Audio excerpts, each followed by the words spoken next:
नमस्कार सभी को। पिछले क्लास में अपन पढ़ रहे थे एलिमिनेशन रिएक्शन और एलिमिनेशन रिएक्शन में अपन ने देखा था इवन रिएक्शन के बारे में। आज अपन बात करेंगे एलिमिनेशन रिएक्शन में ही E2 रिएक्शन के बारे में। देखिए एल्किल हैलाइड की केमिकल प्रॉपर्टीज अपनी चल रही थी और एल्किल हैलाइड में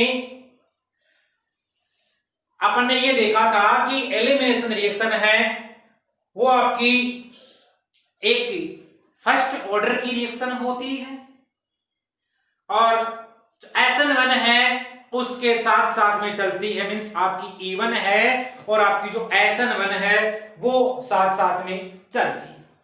और अपन ने ये बात की थी कि उसकी जो रेट होती है वो केवल और केवल जो सबस्ट्रेट आप काम में ले रहे हो उसकी कंसंट्रेशन पे ही निर्भर करती है। इसके बाद में अपन ने ये देखा था इसमें कि बीटा H+ का एलिमिनेशन होता है, यानी बीटा हाइड्रोजन निकलता है और उसके द्वारा अपने पास में प्रोडक्ट बनते हैं। अब जो प्रोडक्ट बनते हैं आपके वो आप सेतजे प्रोडक्ट बना रहे थे, एक आप बना रहे थे होफमैन प्रोडक्ट। सेतजे प्रोडक्ट तो वो था जो आपका मेजर अमाउंट में आपको मिल रहा था और होफमैन प्रोडक्ट वो था जो आपका लेस अमाउंट में आपको मिल रहा था। यहां तक अपन ने देखा था। फिर अपन ने सेतजेप में जहां पर सिस ट्रांस बनने की संभावना थी वहां पर अपन ने बनाया भी था सिस ट्रांस। क्लियर है? आइए उससे पहले दोबारा आपको बता रहा हूं सेतजेप नियम के बारे में। यदि आप किसी एल्किल हैलाइड पर विलोपन अभिक्रिया करवाते हो तो उस दौरान आपके यदि एक से अधिक उत्पाद बनने की संभावना रहती है तो वो उत्पाद अधिक मात्रा में बनता है जहां पर आपके जो सबस्टिट्यूएंट होते हैं, आपके जो प्रतिस्थापी होते हैं वो अधिक मात्रा में लगे हुए हो, या उसकी स्टेबिलिटी की यदि बात करें तो स्टेबिलिटी में आपको देखना पड़ता है वहां पर अल्फा हाइड्रोजन की प्रेजेंस। यदि किसी के पास में अल्फा हाइड्रोजन आपके ज्यादा है तो वो जो मॉलिक्यूल होगा, जो सिस्टम होगा आपका मोस्ट स्टेबल होगा, और जो कम वाला था अल्फा हाइड्रोजन है वो आपका कैसा था? लेस्ट स्टेबल था। और इनको बोला जाता है आपस में रिजियो आइसोमर्स बोला जाता था। और अपन ने देखा था यदि स्टीरियो आइसोमर बनाए जाए इन किसी रिजियो आइसोमर्स का तो उसमें सिस और ट्रांस फॉर्म बनती थी। क्लियर है? तो ट्रांस फॉर्म थी वो एक मोस्ट स्टेबल फॉर्म थी। यहां तक अपन ने चर्चा की थी। आज अपना टॉपिक रहेगा विशेष तौर से E2 रिएक्शन के बारे में। हेडिंग लगा लीजिए आप लोग E2 रिएक्शन। और E2 रिएक्शन को बोला जाता है बाई मोलिकुलर एलिमिनेशन रिएक्शन। इसको आप बोलोगे बाई मोलिकुलर एलिमिनेशन रिएक्शन।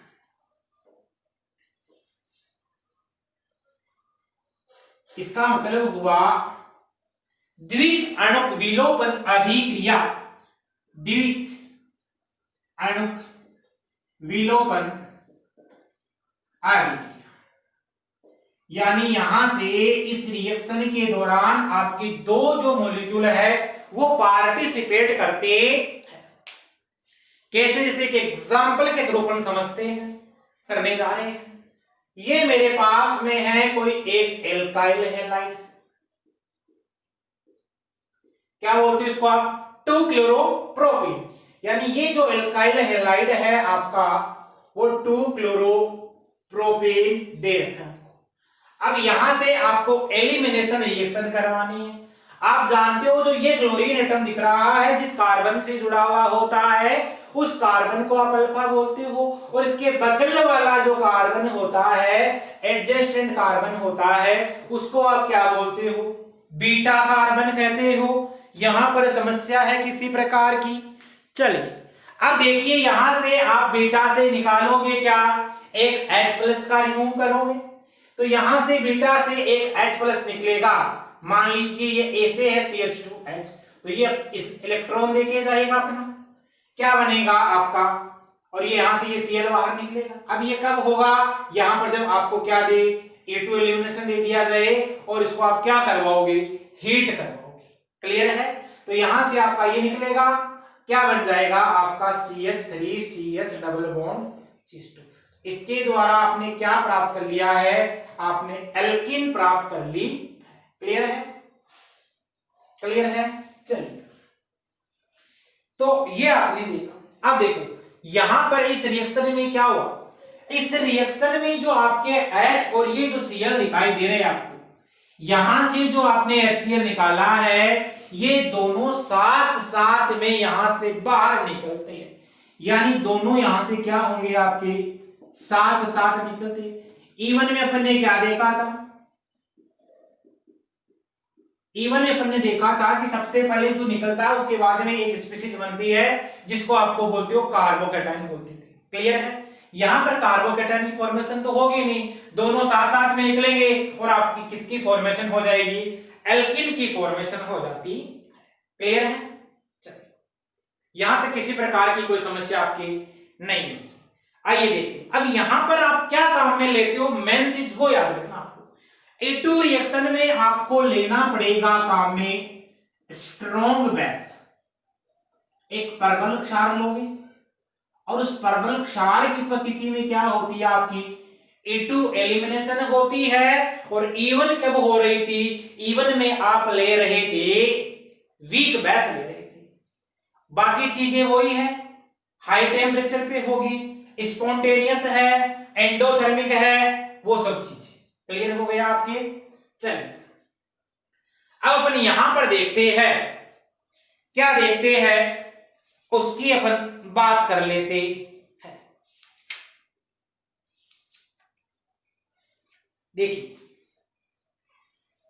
यहां तक नोट करिए इसको, आगे चलते हैं फिर अपन। किया नोट।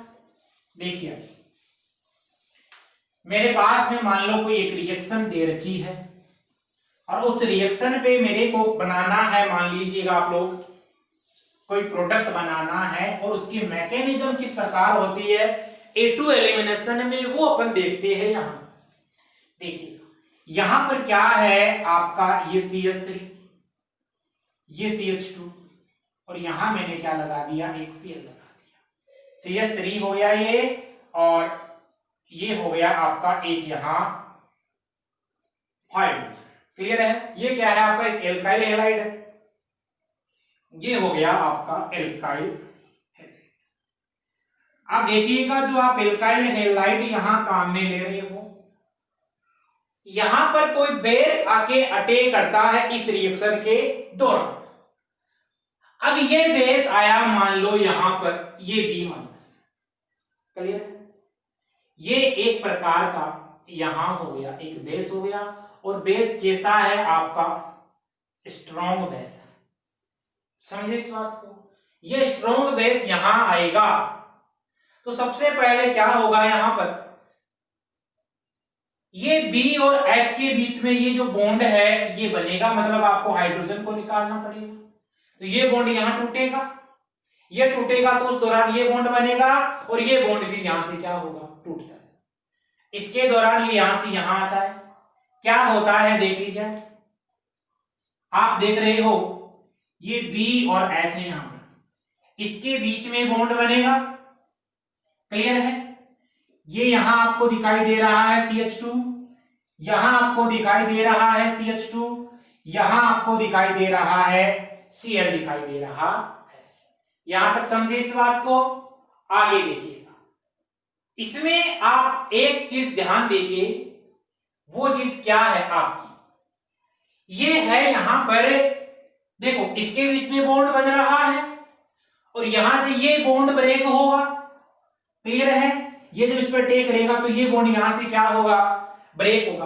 अब ये बॉन्ड जैसे ब्रेक होगा तो इस बॉन्ड को यहां बनना पड़ता है, ये बॉन्ड बनेगा और ये बॉन्ड बनेगा, इसका मतलब यहां से ये बॉन्ड क्या होता है, टूटता है। इस बात को समझे। चलिए ये यहां पर जो आपकी स्पीसीज बनती है इसको आप क्या बोलते हो, ट्रांजिशन स्टेट बोलते हो।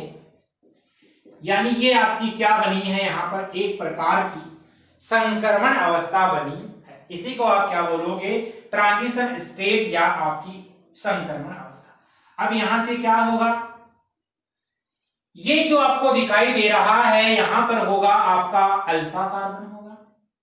क्लियर हो गया। और ये क्या होगा आपका यहां पर बीटा कार्बन होगा। समझे इस बात को?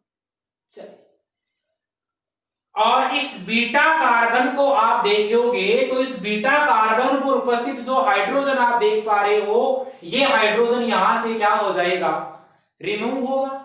तो बीटा H प्लस एलिमिनेशन आपको यहां देखने को मिलेगी। चलिए, यहां से ये बाहर निकलेगा, यहां से आपका Cl बाहर निकला और ये H बाहर निकला, यानी साइमल्टेनियसली दोनों HCl यहां से बाहर निकले और आपका बेस भी यहां से क्या हो गया, अलग हो गया। क्लियर है? चलो, और यहां पर किसकी फॉर्मेशन हो जाती है, एक आपके एल्किन की फॉर्मेशन हो जाती है, क्योंकि इसके और इसके मध्य क्या बनता है, एक बॉन्ड की फॉर्मेशन होती है। इसको आप क्या बोलोगे, एल्कीन बोलोगे। क्लियर है? ये बन गया आपका एथीन और यहां पर आपने क्या लिया था, 2-क्लोरोप्रोपेन। चलिए, ये समझे, ये आपकी रिएक्शन कैसी है, E2 रिएक्शन है। यहां पर आप क्या काम लोगे, कोई स्ट्रॉन्ग बेस काम में लेगा। ये मैंने आपको यहां बताई इस रिएक्शन की मैकेनिज्म किस प्रकार होती है। यहां पर स्ट्रॉन्ग बेस के रूप में आप लिख सकते हो एल्कोहलिक KOH, एल्कोहलिक NaOH, आप यहां ले सकते हो सोडामाइड NaNH2, आप यहां ले सकते हो मेथॉक्साइड आयन, आप यहां ले सकते हो एथॉक्साइड आयन। क्लियर है? ये सब यहां से क्या होते हैं, एक स्ट्रॉन्ग बेस का कार्य यहां पर आपको करने को मिलते हैं। अब इस रिएक्शन की खास खास बात, पॉइंट बी नोटेड, आपको क्या क्या पॉइंट यहां से नोट करने। देखिए, सबसे पहले इसकी जो रेट है, इस अभिक्रिया का जो वेग है वो किस किस पर निर्भर कर रहा है। एक तो आप यहां पर सबस्ट्रेट काम में ले रहे हो, उस पर निर्भर कर रहा है, और एक आप यहां पर रिएजेंट काम में ले रहे हो, और वो कौन सा ले रहे हो, कोई स्ट्रॉन्ग बेस ले रहे हो, उस पर निर्भर कर रहा है। तो इसकी जो रेट है वो किस किस पर निर्भर कर रही है, यहां पर सबस्ट्रेट पे और आपके किसी रिएजेंट।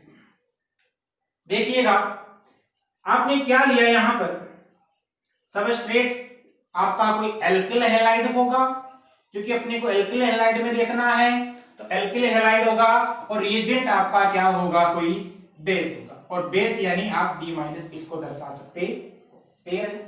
चलिए, यहाँ पर OH- भी आप ले सकते हो बेस के रूप में।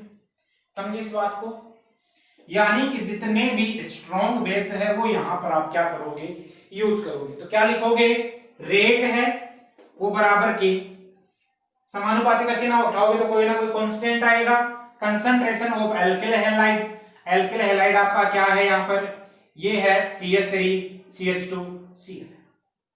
समझे इस बात को? चलिए, आगे देखिएगा, फिर आप क्या ले रहे हो यहां पर, बेस। अब देखो, एक एक ऑर्डर डिफाइन कर लोगे। ऑर्डर क्या आएगा इस रिएक्शन का, निकल के 1+1 यानी 2। इसका मतलब ये किस प्रकार की कोटि की विक्रिया हुई, सेकेंड ऑर्डर कोटि की रिएक्शन है। क्या बोलोगे, सेकेंड ऑर्डर काइनेटिक्स को ये क्या कर रही है, फॉलो कर रही है। यहां तक समझे आप लोग, किसी प्रकार की समस्या है? आइए आगे देखिए, इस रिएक्शन में आपको क्या देखने को मिली, एक ट्रांजिशन स्टेट देखने को मिली, और ट्रांजिशन स्टेट एक प्रकार की अनस्टेबल है। क्लियर है? जहां से क्या निकल जाता है, वहां आपका ये बेस निकलेगा और आपका HCl निकल जाता है। तीसरा, यहां पर यूज क्या क्या करते हो आप, तीसरा पॉइंट आपने देखा, यहां पर आप यूज करते हो स्ट्रॉन्ग बेस, और स्ट्रॉन्ग बेस मैंने आपको बता दिए है कौन कौन से काम में लो।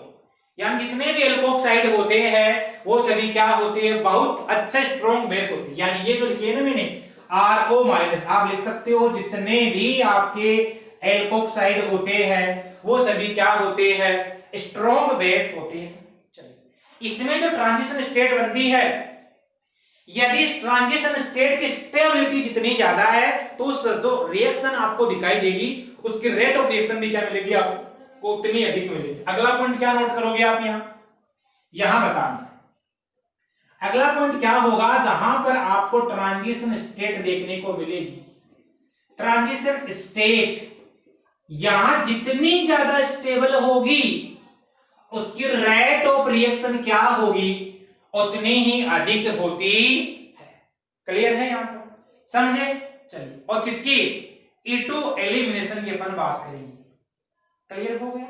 चलिए आगे देखिए, अपन यदि स्टेबिलिटी की अपन बात करें तो देखो, जितना अच्छा आपका लिविंग ग्रुप होगा ना, जितना अच्छा लिविंग ग्रुप होगा, उस रिएक्शन की जो E2 एलिमिनेट होने की जो नेचर होती है, एबिलिटी होती है, वो उतनी ही अधिक आपको देखने को मिलेगी।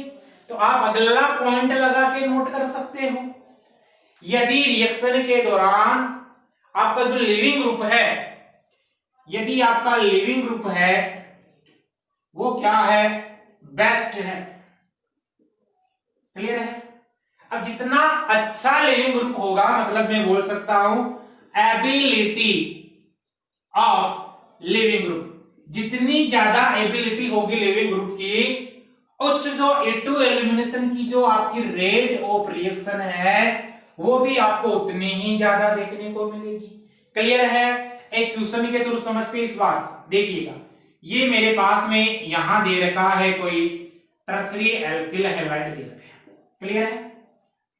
यहां मेरे पास में दे रखा है कोई सेकेंडरी एल्किल हैलाइड दे रखा है, और यहां पर मेरे पास में कोई दे रखा है प्राइमरी एल्किल हैलाइड दे रखा है। ये 3 डिग्री एल्किल हैलाइड हो गया, 2 डिग्री एल्किल हैलाइड हो गया, और ये आपका कैसा हो गया, कोई 1 डिग्री एल्किल हैलाइड हो गया। इसका मतलब आप इधर से इधर चले, इस रिएक्शन के दौरान सब्स्टिट्यूशंस या प्रतिस्थापी है वो कम हो रहे हैं क्या?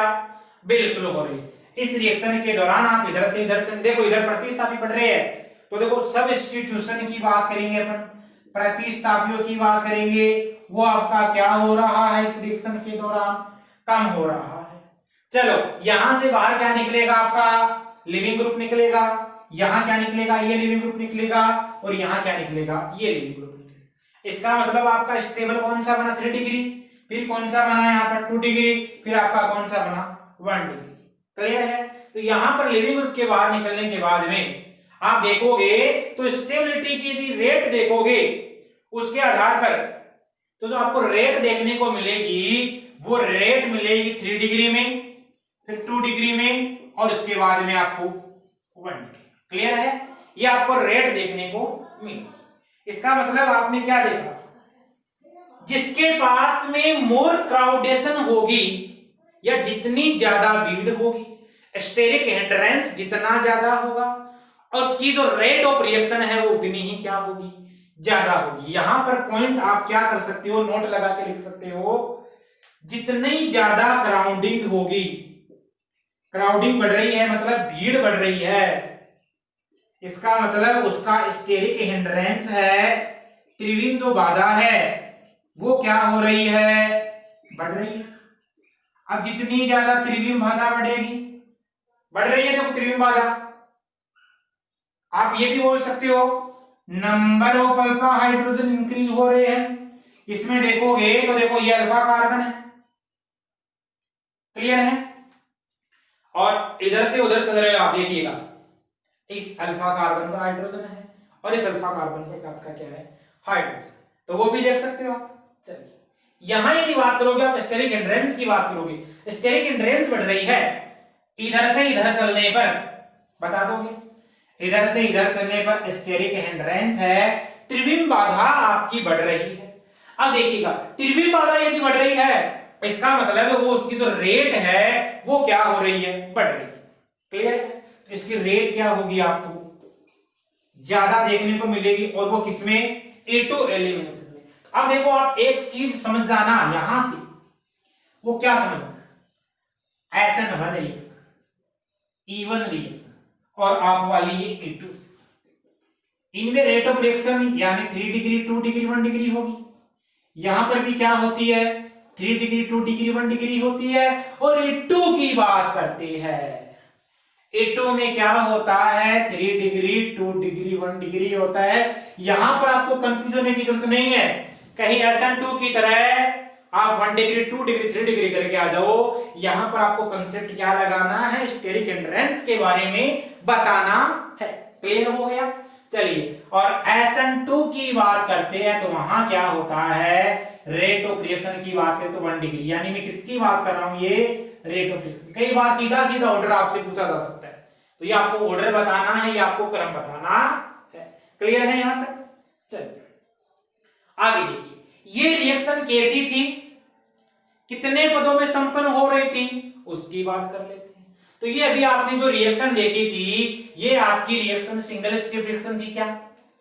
क्या हुआ, कोई बेस आया, बेस ने अटैक किया, वहां से H+ लिया, फिर आपका क्या निकल गया, हाइड्रोजन हैलाइड साथ में निकल गई।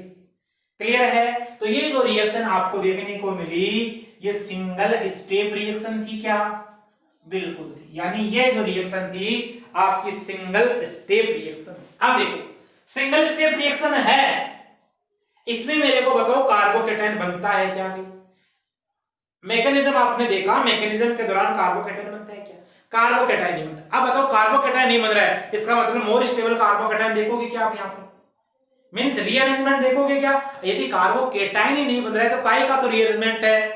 क्लियर है। तो यहां पर आप देखोगे इस रिएक्शन के दौरान कार्बोकेटाइन है वो नहीं बनता है। अब कार्बोकेटाइन ही नहीं बनेगा तो रीअरेंजमेंट भी कैसे होगा, तो रीअरेंजमेंट भी आपका नहीं हो पाएगा। क्लियर है, आई बात समझ में। चलिए यहां तक नोट करें, फिर अपन बात करते हैं इससे आगे। नोट कीजिए,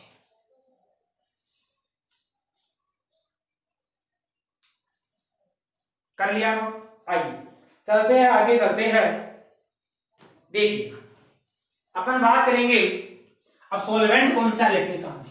देखो सोलवेंट आपने देखा था इवन रिएक्शन में, इवन रिएक्शन में जो सोलवेंट आपने देखा था वो पोलर प्रोटिक सोलवेंट ले रहे थे। इस E2 रिएक्शन की यदि अपन बात करेंगे तो यहां पर अपन जो सोलवेंट काम में लेंगे वो कौन सा सोलवेंट काम में लेंगे, पोलर एप्रोटिक सोलवेंट काम में लेते। चलिए यहां पर देखिएगा, यदि अपन बात करें सोलवेंट की, सोलवेंट कौन सा लेंगे, पोलर एप्रोटिक सोलवेंट काम में लेते हैं, पोलर एप्रोटिक सॉल्वेंट काम में लिया जाता है। क्लियर है। चलिए अब देखिएगा पोलर एप्रोटिक सॉल्वेंट का मींस क्या होता है, ये अपन ने देखा था SN2 रिएक्शन में देखा था। देखिएगा पोलर एप्रोटिक सॉल्वेंट का मतलब ये होता है, जैसे एग्जांपल के थ्रू समझते हैं, ये मेरे पास में क्या है, एसीटोन। यानी कि यदि आपका मोर इलेक्ट्रोनेगेटिव एटम होता है, यदि वो डायरेक्ट हाइड्रोजन एटम से अटैच नहीं है तो आप उसको क्या बोलोगे, पोलर एप्रोटिक सॉल्वेंट है। इसके अलावा डाइमिथाइल सल्फोक्साइड हो जाएगा, यानी कि ये डाइमिथाइल एस है, यहां से। इसके अलावा आप जानते हो DMF डाइमिथाइल फॉर्मेमाइड, इसको भी जानते हो, ये से डाइमिथाइल फॉर्मेमाइड। क्लियर है। चलिए तो ये सभी कैसे होते हैं, आपके पोलर एप्रोटिक सॉल्वेंट होते हैं, वो इस रिएक्शन के दौरान यहां यूज किए जाते। चलिए यहां तक नोट करें। इसके बाद में अगला पॉइंट यदि देखें अपन, तो E2 रिएक्शन होती है वो आपकी कैसी होती है, एंडोथर्मिक होती है, ये अपन ने देखा था। तो वही बात एंडोथर्मिक होगी। अब एंडोथर्मिक होगी, डेल्टा H की वैल्यू क्या होगी आपकी, पॉजिटिव होगी। डेल्टा H की वैल्यू यदि पॉजिटिव है तो यदि आप टेम्परेचर बढ़ाओगे तो टेम्परेचर के साथ में इस रिएक्शन की जो रेट ऑफ रिएक्शन है वो भी क्या होगी आपकी, इंक्रीज होगी, बढ़ेगी। चलिए तो ध्यान रखिएगा, यहां पर मुख्य चीज क्या काम में ले रहे हो, स्ट्रॉन्ग बेस काम में ले रहे हो, और वो कौन सा आपका, एल्कोहलिक एनोच, एल्कोहलिक एनोच। चलिए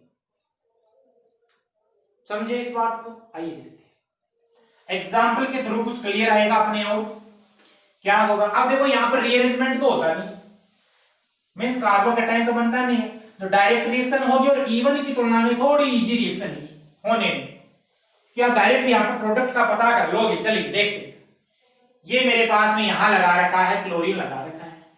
आइए एक क्वेश्चन तो ये कर लेते हैं। दूसरा क्वेश्चन ये है मेरे पास में, तीसरा क्वेश्चन की बात करेंगे, तीसरा क्वेश्चन मेरे पास में ये है। आइए देखते हैं। अब इसके द्वारा जितने प्रोडक्ट बनने होते हैं वो सब बना लेना। क्वेश्चन है आपका, और आपको यहां पर क्या क्या दे दिया गया है, एल्कोहलिक KOH दे दिया गया है। क्लियर है। टेम्परेचर आपको पता ही है, हाई होगा इस रिएक्शन के दौरान, हाई टेम्परेचर दे दिया गया। मान लीजिएगा आपको यहाँ पर 80 डिग्री या 100 डिग्री सेंटीग्रेड टेम्परेचर दे दिया। अब आप आराम से पता लगोगे A2 रिएक्शन है। सेम कंडीशन इसके दौरान होगी, सेम कंडीशन इसके दौरान होगी। प्रोडक्ट का पता लगाए क्या बनेगा, वीडियो को पूछ कर। आइए देखते। देखो क्लोरीन एटम आपने देखा, इससे जो कार्बन जुड़ा हुआ अल्फा कार्बन है, इधर क्या है आपका बीटा कार्बन, और इधर क्या है आपका बीटा कार्बन है। अब बीटा एलिमिनेशन, इसका मतलब ये हाइड्रोजन यहां से बाहर निकलेगा, ये H निकलेगा यहां से, ये Cl निकलेगा, मतलब HCl यहां से साथ में बाहर निकलेगा आपका। अटैक कौन कर रहा है आपका, एल्कोहलिक KOH कर रहा है, इसका मतलब OH- अटैक करेगा। ये आपका क्या हो गया, एक प्रकार का स्ट्रॉन्ग बेस हो गया। इस रिएक्शन के दौरान आप क्या बनाओगे, एल्कीन बनाओगे, और एक प्रकार की केवल ये एल्कीन बनेगी।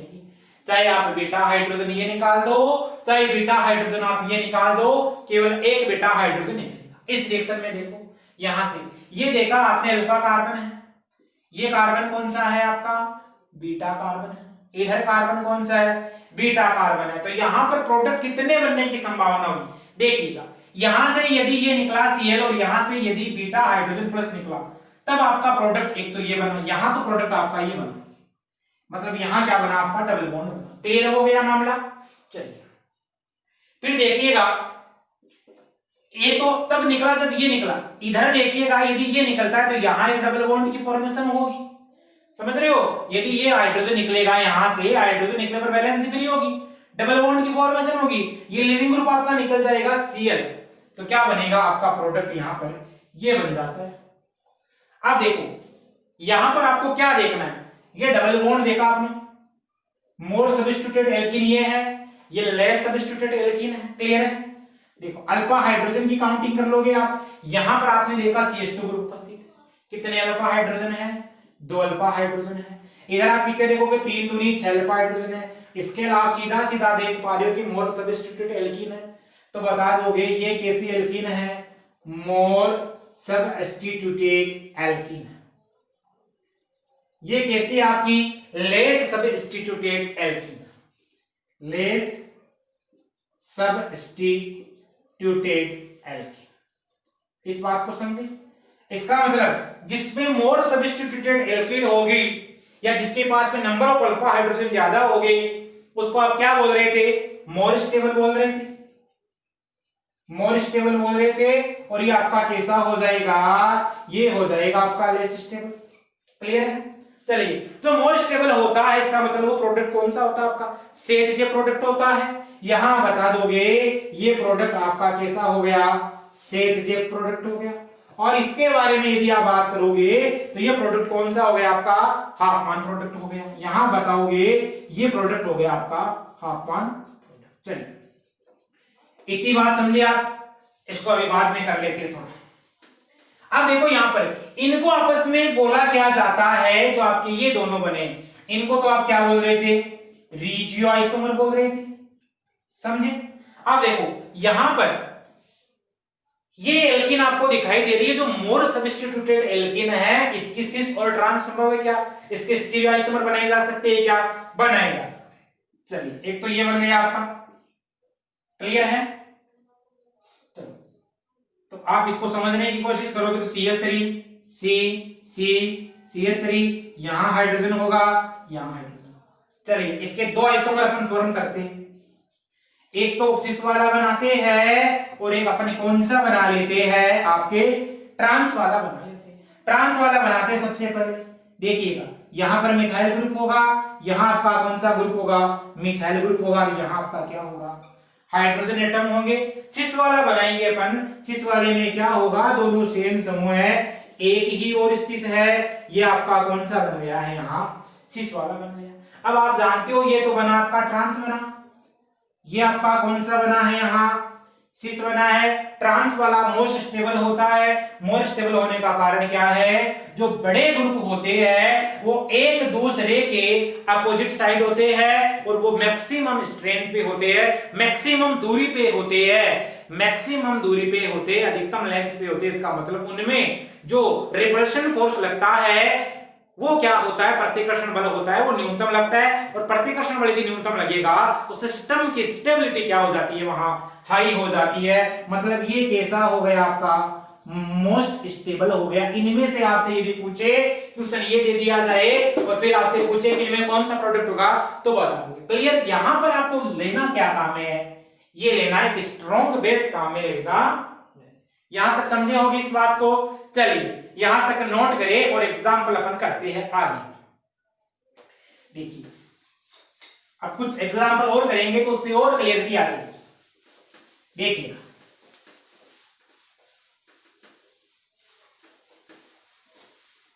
ये कोई रिएक्शन दे रखी है मेरे पास में, यहां CH3 है, यहां CH3 है, यहां CH2 है, यहां लगा दिया मैंने CH3। क्लियर है।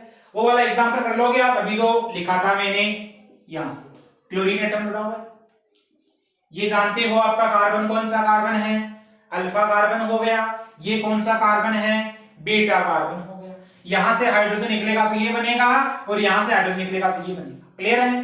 केवल अब यहां पर मैं प्रोडक्ट बना रहा हूं, आप क्या लोगे, एल्कोहलिक क्योच लोगे, स्ट्रॉन्ग बेस लोगे और क्या कर दोगे, इसको हीट कर दोगे। तो अब देखो क्या प्रोडक्ट बनेगा आपका। एक प्रोडक्ट तो यदि यहां से निकला तो एक प्रोडक्ट तो ये बनेगा और एक प्रोडक्ट आपका क्या बनेगा, ये वाला बन जाएगा। क्लियर हो गया। चलिए यहां तक इसको नोट करें ताकि अपन अगला एग्जांपल करें तब आपके क्या हो और आसानी से समझ में आ जाए। आइए देखते हैं इस एग्जाम्पल की बात करते हैं। यहां पर मैंने लगा दिया है Br, लगा दिया।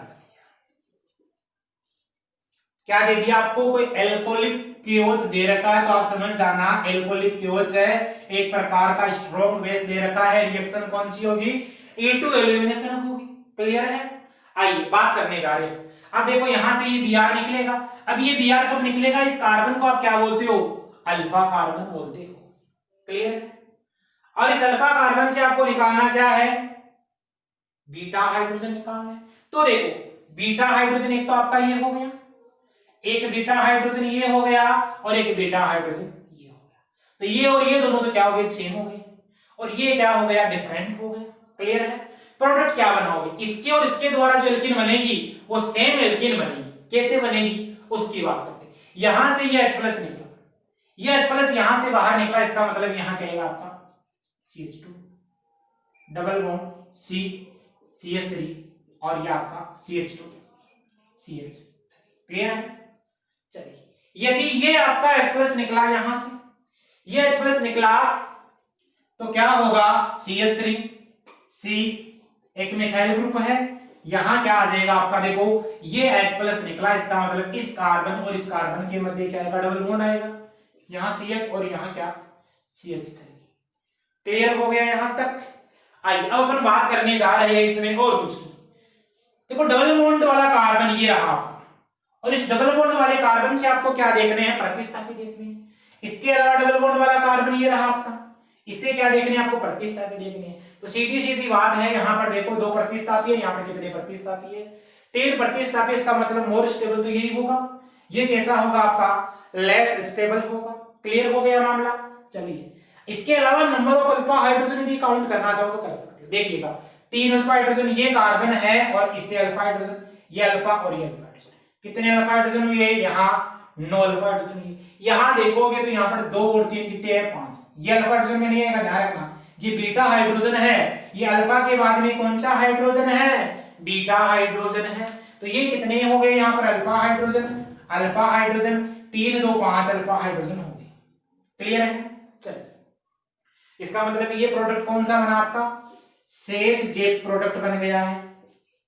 ये प्रोडक्ट बना आपका सेट जेट प्रोडक्ट। ये प्रोडक्ट कौन सा बना है, हाफमान प्रोडक्ट बना है। आप जानते हो हाफमान प्रोडक्ट के बारे में और सेट जे प्रोडक्ट के बारे में। सेट जे प्रोडक्ट जो आपका बना है वो होता है मोर स्टेबल और ये जो हाफमान प्रोडक्ट आपका बना है ये होता है लेस स्टेबल, यानी कम स्थायी होता है। यहां से भी जानते, चलिए इसके सिस ट्रांस बनाने की कोशिश करो। इस वाले में देखो एक ही कार्बन से इधर मिथाइल जुड़ा है, इधर मिथाइल सेम समझ लो। इधर देखो, इधर देखोगे तो आप CH2CH3 डबल बॉन्ड कार्बन से एक मिथाइल जुड़ा हुआ है, फिर एक CH2CH3 जुड़ा हुआ है। लेकिन इस कार्बन को देखोगे तो यहाँ पर 2 हाइड्रोजन जुड़े हैं, इसका मतलब इसके सिस और ट्रांस नहीं बना सकते, इसके केवल ये बना सकते हैं। आपस में कैसे हो गए? रिजुआइजेशन हो गए। चलिए आपके लिए क्वेश्चन है, थोड़ा ध्यान से बनाइएगा, सोच समझ के कीजिएगा। यहां से इस क्वेश्चन को, क्वेश्चन ये है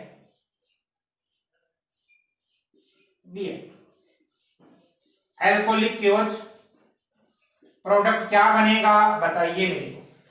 वीडियो को पॉज करें और प्रोडक्ट बताए क्या बनेगा प्रोडक्ट। कर लिया? चलिए देखते हैं क्या किया आपने। बना दिया होगा प्रोडक्ट।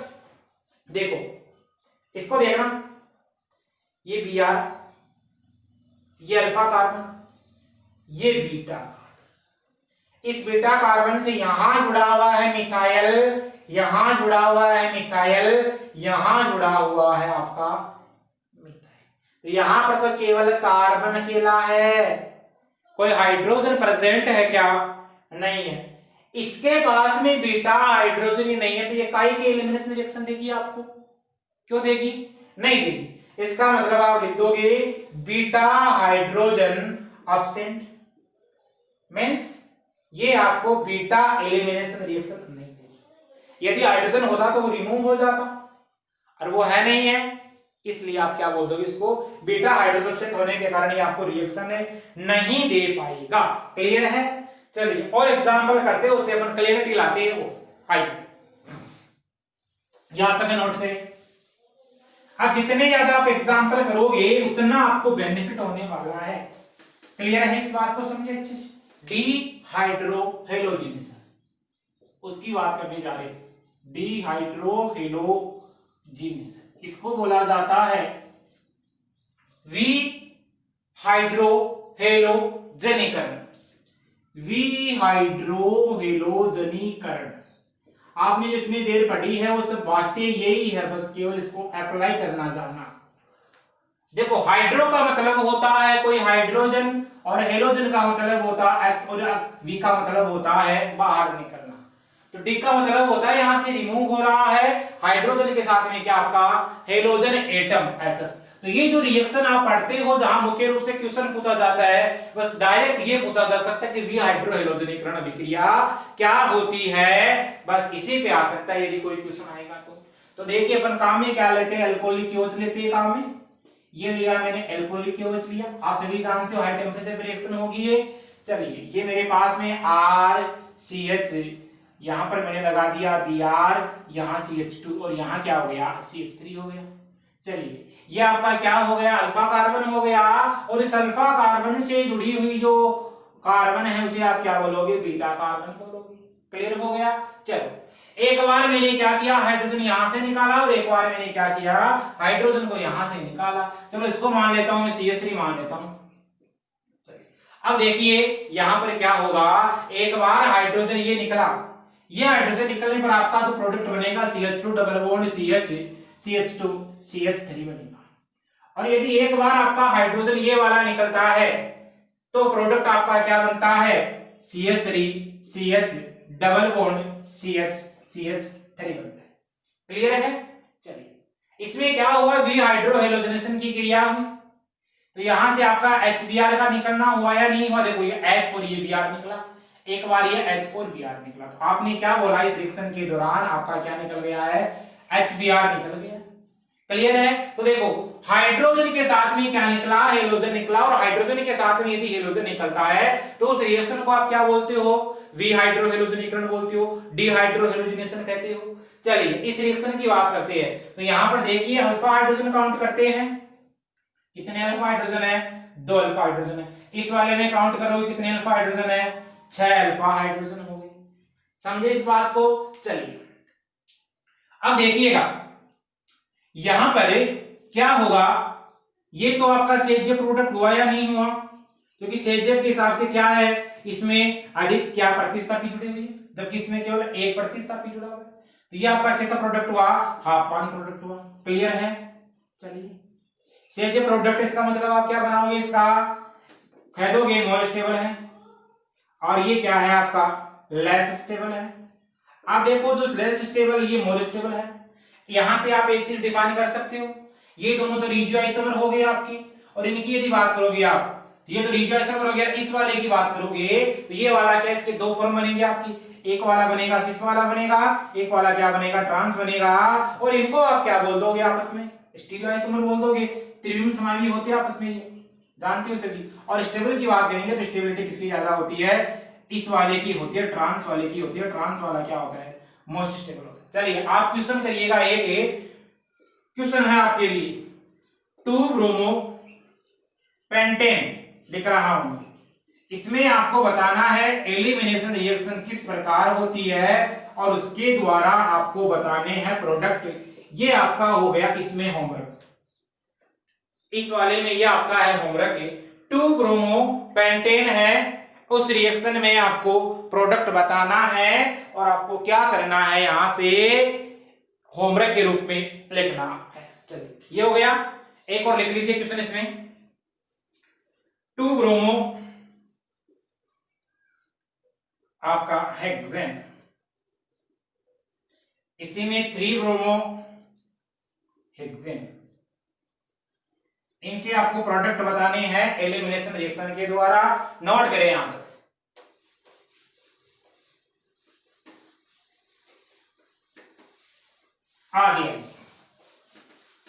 आगे चलते हैं। तो ये आपने देखा है विहाइड्रो हेलोजनीकरण, यानी हाइड्रोजन का और हेलोजन का बाहर निकलना ही क्या होता है, विहाइड्रो हेलोजिनेशन होता है। देखिए क्वेश्चन ये है मेरे पास में, ये कोई कंपाउंड दे रखा है और यहां लगा दिया है कोई Cl लगा दिया है। चलिए बताइए कि क्या प्रोडक्ट बनने की संभावना रहती है यदि मैंने लिया यहां एल्कोहलिक KOH ले लिया है, या आपको दे दिया जाए एल्कोहलिक NaOH दे दिया जाए, क्या प्रोडक्ट बनेगा बताइए। देखिए वीडियो को पूछ के कर लिया होगा आपने। चलिए अपन बात करिए, देखिएगा इस कार्बन की बात करोगे तो ये कार्बन कैसा हो गया आपका, अल्फा कार्बन हो गया। इधर भी बीटा है, इधर भी क्या देखने को मिलेगा आपको, बीटा कार्बन देखने को मिलेगा। इस बीटा कार्बन पर क्या उपस्थित है आपके, CH2 उपस्थित है, और इस बीटा कार्बन पे क्या उपस्थित है आपके CH3। इसका मतलब बीटा हाइड्रोजन यहां से निकल सकता है, और बीटा हाइड्रोजन आपका एक यहां से निकल सकता है। क्लियर हो गया है? चलिएगा प्रोडक्ट क्या बनाओगे, एक बार बीटा हाइड्रोजन यहां निकलेगा तो पाई बॉन्ड आपका यहां बनेगा, समझे इस बात।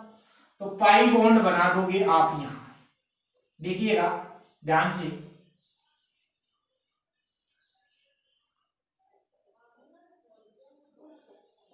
क्लियर हो गया, ये निकलेगा आपका। चलिए यदि एक बार हाइड्रोजन यहां से निकला तो पाई बॉन्ड आप यहां बनाओगे। चलिए ये निकलने पर आपका पाई बॉन्ड यहां आ जाएगा, मींस यहां लगा दोगे आप आपका। क्लियर हो गया? चलो अब आपको बताना है इनमें से स्टेबल प्रोडक्ट आपका कौन सा बना है, उसकी अपन बात करेंगे। देखिएगा इस वाले पाई बॉन्ड को देखोगे, और इससे जो कार्बन जुड़ा हुआ अल्फा कार्बन ये है, यहां पर केवल एक हाइड्रोजन प्रेजेंट है, यानी कि आप क्या बताओगे, इस वाले पे एक अल्फा हाइड्रोजन प्रेजेंट है। इस वाले को ध्यान से देखो, भरा पड़ा है अल्फा हाइड्रोजनों से। यहां CH2 उपस्थित है, यहां CH2 उपस्थित है, यहां CH3 उपस्थित है। क्लियर हो गया है मामला?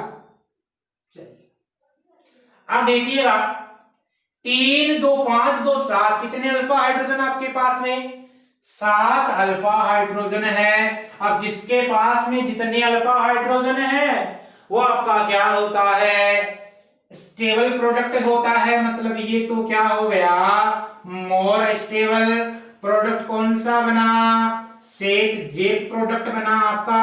और ये कैसा है, लेस स्टेबल है। कारण बता दोगे ना, कम स्थायी अधिक स्थायी का। क्लियर, लेस स्टेबल है। और ये प्रोडक्ट कौन सा बना आपका, हाफ मार्क प्रोडक्ट कर दोगे। चलिए क्वेश्चन नोट करें, आपके लिए होमवर्क, आपको रिएक्शन बतानी है। क्वेश्चन नोट कीजिएगा, मैं लिखने जा रहा हूं। चलिए, एक ये है, आपको यहां दे दिया गया है एल्कोहलिक केओएच दे दिया गया है। दूसरा क्वेश्चन ये दे रखा है, यहां से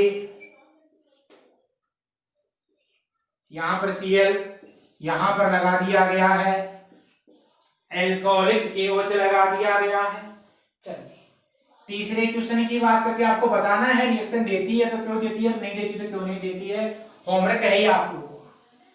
तीसरा क्वेश्चन लिखने जा रहा हूं मैं, ये है मेरे पास में, यहां से ये Cl है, इसके साथ में एल्कोहलिक केओएच की प्रेजेंस में रिएक्शन हो रही है, क्या प्रोडक्ट बनेगा, A2 एलिमिनेशन है, ध्यान रखिएगा 4 नंबर।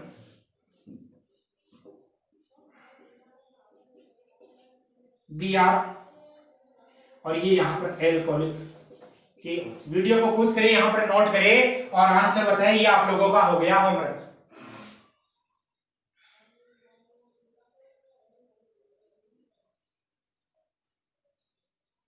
चलिए, अब अपन बात करते हैं एक विशेष प्रकार के केस की, स्पेशल केस देखते हैं। देखिए स्पेशल केस क्या कहता है, अब हाफमान प्रोडक्ट आपका जो बन रहा था, अब वो मोर स्टेबल होगा किसी कंडीशन में, और वो स्पेशल कंडीशन आपकी कौन सी होगी उसकी अपन बात कर लेते हैं। चलिए, लगाइए स्पेशल केस। स्पेशल केस इसका मतलब एमटीआर केस है। स्पेशल केस अपने को क्या कहता है, अपन उसकी बात करने जा रहे हैं आज।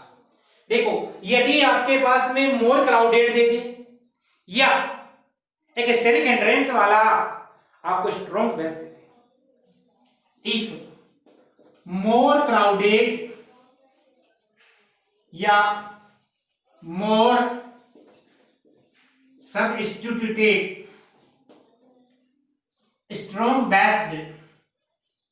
strong bases are used, then Huffman product is more stable. Huffman product is more stable and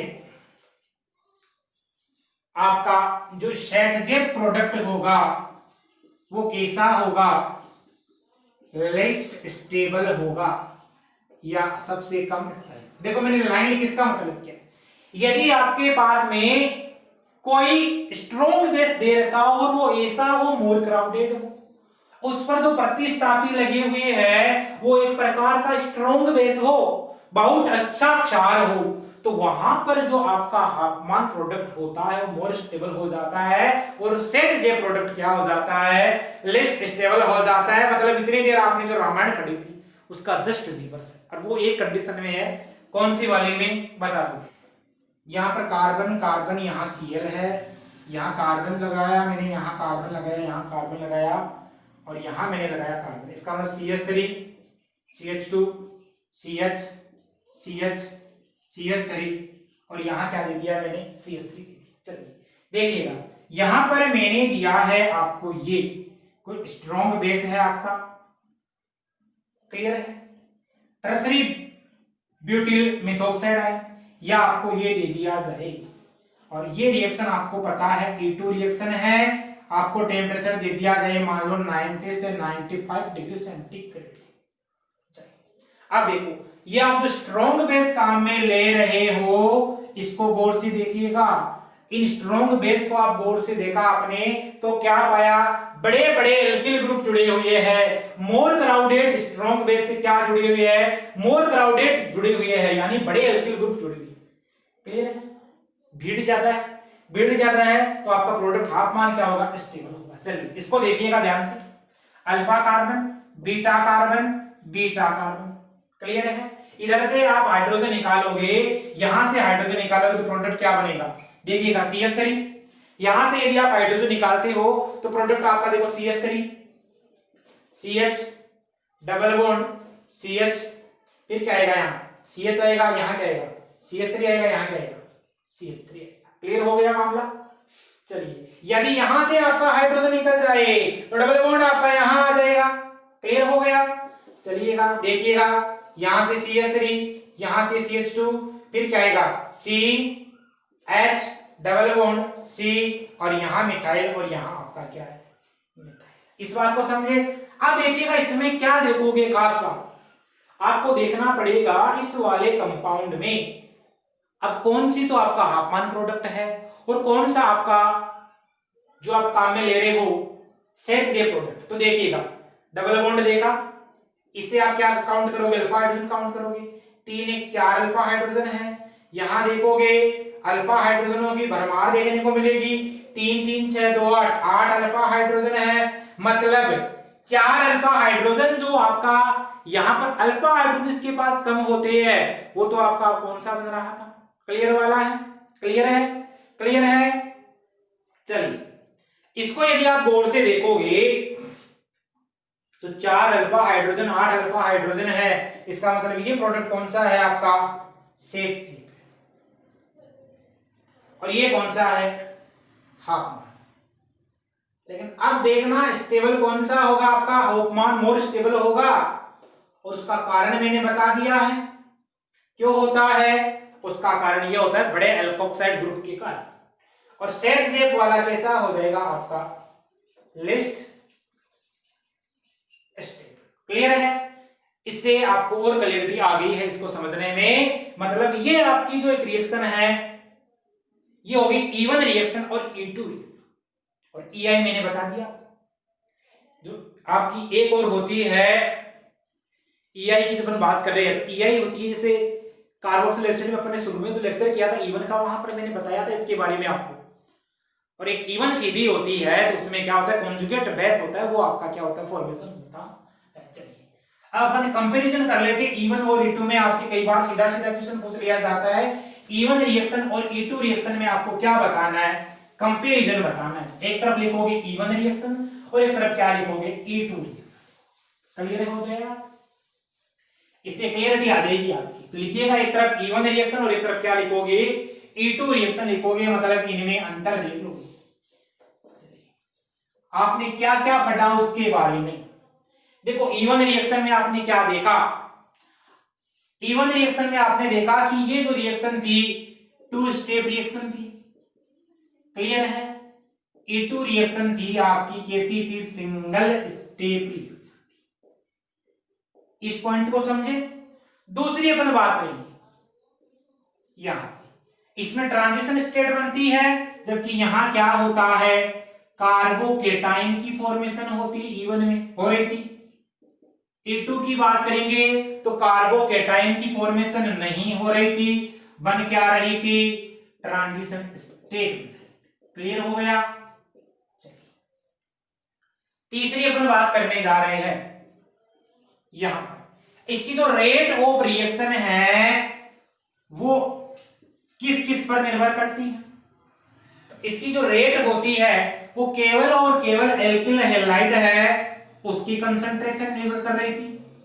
और इसकी अपन रेट की बात करेंगे तो इस वाले की जो रेट है वो एल्किल हैलाइड की कंसंट्रेशन पे निर्भर कर रही थी, और आपने जो बेस काम में लिया था उसकी कंसंट्रेशन पे निर्भर कर रही थी। इसका मतलब यहां पे आपने क्या देखा, यहां पे आपने देखा कि ये जो रिएक्शन है फर्स्ट ऑर्डर की रिएक्शन है और ये रिएक्शन कैसी हो गई आपकी सेकेंड ऑर्डर काइनेटिक्स को फॉलो कर रही है।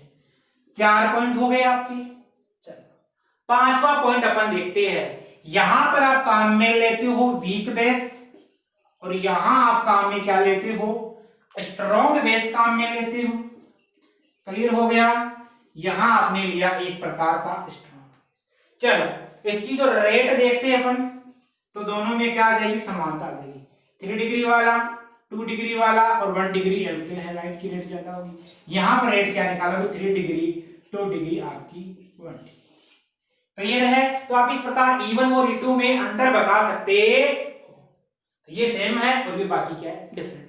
तो ये अपन ने बात कर ली है एलिमिनेशन रिएक्शन की एल्किल हैलाइड में। नेक्स्ट लेक्चर अपन पढ़ेंगे मेटल के साथ में रिएक्शन होता है, इसका रिडक्शन कैसे होता है उसकी अपन बात करेंगे। यदि वीडियो क्लास पसंद आई तो इसको अधिक से अधिक शेयर करें। तब तक के लिए मिलते हैं अपन अगली क्लास में। All the best, thank you.